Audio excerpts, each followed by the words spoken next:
माँ बाप की मनस्थिति जैसी होगी उसी स्थिति का पुत्र पैदा होगा। कई बार आप लोग कहते हैं हम पेट से थोड़ी सीख के आए हैं, ये बात आपकी गलत है। मेरी माँ कुछ चीजें पेट से ही आती हैं, हाँ या ना।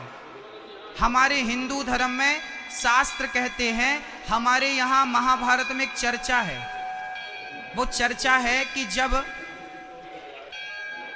महाभारत का युद्ध हुआ उसमें अभिमन्यु का नाम सुना होगा आपने।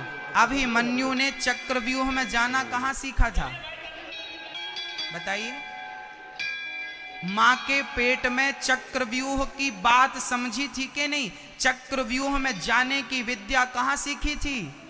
याद रखना मेरी माँ, स्त्री जब गर्भवती होती है तो केवल बच्चे को पेट में नहीं रखती, बल्कि बच्चे की पूरे भविष्य को आज वहां पर वो संस्कार के माध्यम से उसे रोपित करती है। देखिएगा पीपल का बीज कितना बड़ा होता है, ये बताइए बताइए। पीपल का दाना कितना बड़ा होता है? इतना सा, चींटी के बराबर। पीपल का इतना सा दाना होता है, उस इतने से दाने में इतना बड़ा वृक्ष छिपा रहता है कि नहीं? हाँ या ना? इतने से दाने में इतना बड़ा पेड़ छिपा है कि नहीं? छिपा है। और पेड़ बस नहीं छिपा, पेड़ के संस्कार भी छिपे हैं। पीपल के जैसे पत्ते होते हैं वैसे ही उससे पत्ते निकलेंगे। पीपल गर्मियों में जब पतझड़ में झड़ता है तो वही सिस्टम उसमें भी रहेगा, मतलब पूरा व्यवस्थित उस इतने से दाने में सब कुछ है, सिस्टम पूरा है। हाँ या ना? ऐसे ही याद रखना मेरी माँ कि जब पेट में बच्चा होता है ना तो माँ जो खाती है वो बच्चे के पेट में जाता है। माँ जो बोलती है, जो आचरण करती है, जो व्यवहार करती है, जो घर का वातावरण होता है, वो सारा प्रभाव बच्चे के अंदर प्रभावित होता है। इसका उदाहरण समझाता हूं। कई बार डॉक्टर कहते हैं, जब आप डॉक्टर के पास जाते हैं ना, साहब हमें ये बीमारी है, वो तो बीमारी है, तो डॉक्टर सबसे पहले पूछते हैं क्यों? ये बीमारी आपके फादर को, पिता को है क्या? नहीं। दादाजी को है क्या? नहीं। दादी जी को है क्या? नहीं। नानी जी को है क्या? हाँ। कई बार बीमारियां दादा से नाती तक आ जाती हैं, हाँ या ना? कुछ बीमारियां ऐसी होती हैं जो परंपरागत चलती हैं, हाँ या ना? ऐसा मैं नहीं कहता, मेडिकल साइंस कहता, डॉक्टर कहते हैं, हाँ या ना? हमारे बीच में डॉक्टर साहब बैठे हैं, हाँ हाँ, वो कह रहे हैं हाँ।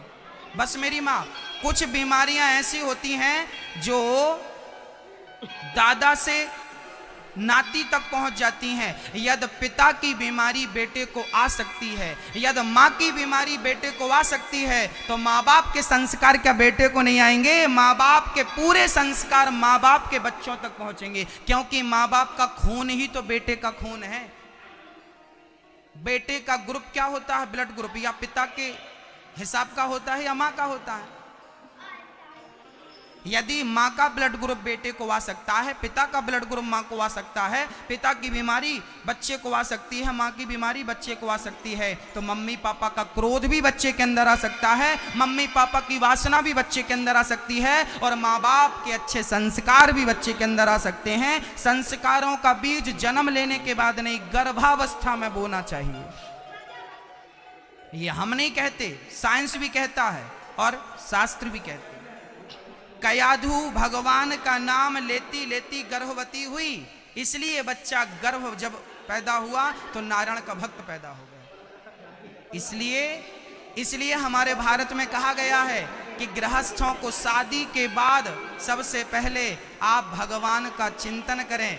आजकल शादी के बाद शादी हुई और लेके चले गए, चलो हम यहाँ जा रहे हैं वहाँ जा रहे हैं, मतलब शादी हुई और सीधा भोगों की ओर बढ़ जाता है। हमारे भारत में ये विधान नहीं था। हमारे यहाँ पहले परंपरा थी, शादी करो, इसके बाद कम से कम सत्यनारायण भगवान की कथा तो सुन लो, घर पे एक हवन तो कर लो, घर पे एक छोटी सी पूजा तो कर लो। पूजा पाठ के साथ जब गृहस्थी की शुरुआत होगी तो तुम्हारे बेटे संस्कारी ही होंगे। माँ बाप का संस्कार यही है जो बच्चे को संस्कारी बनाता है।